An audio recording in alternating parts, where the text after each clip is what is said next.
मेहनत का फल। एक गांव में दो मित्र नकुल और सोहन रहते थे। नकुल बहुत धार्मिक था और भगवान को बहुत मानता था, जबकि सोहन बहुत मेहनती थी। एक बार दोनों ने मिलकर 1 बीघा जमीन खरीदी, जिससे वह बहुत फसल उगाकर अपना घर बनाना चाहते थे। सोहन तो खेत में बहुत मेहनत करता, लेकिन नकुल कुछ काम नहीं करता, बल्कि मंदिर में जाकर भगवान से अच्छी फसल के लिए प्रार्थना करता। इसी तरह समय बीतता गया। कुछ समय बाद खेत की फसल पककर तैयार हो गई, जिसको दोनों ने बाजार ले जाकर बेच दिया और उनको अच्छा पैसा मिला। घर आकर सोहन ने नकुल को कहा कि इस धन का ज्यादा हिस्सा मुझे मिलेगा, क्योंकि मैंने खेत में ज्यादा मेहनत की है। ये बात सुनकर नकुल बोला, नहीं, धन का तुमसे ज्यादा हिस्सा मुझे मिलना चाहिए, क्योंकि मैंने भगवान से इसकी प्रार्थना की, तभी हमको अच्छी फसल हुई।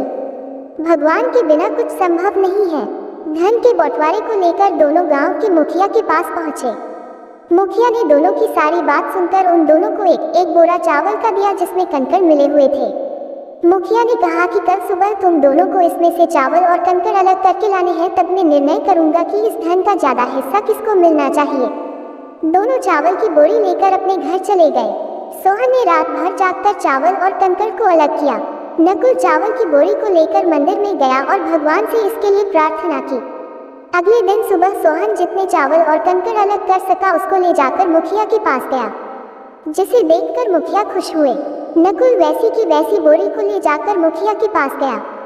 मुखिया ने नकुल को कहा कि दिखाओ तुमने कितने चावल साफ किए हैं। नकुल ने कहा कि मुझे भगवान पर पूरा भरोसा है, चावल साफ हो गए होंगे।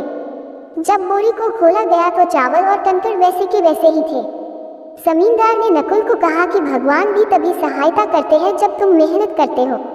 इसके बाद नकुल भी सोहन की तरह खेत में मेहनत करने लगा और अब की बार उनकी फसल पहले से भी अच्छी हुई। कहानी से सीख। इस कहानी से हमें ये सीख मिलती है कि हमें कभी भी भगवान के भरोसे नहीं बैठना चाहिए। हमें सफलता प्राप्त करने के लिए मेहनत करनी चाहिए। ऐसे ही वीडियो देखने के लिए वॉइस कुरियर चैनल को सब्सक्राइब जरूर कर देवें। धन्यवाद।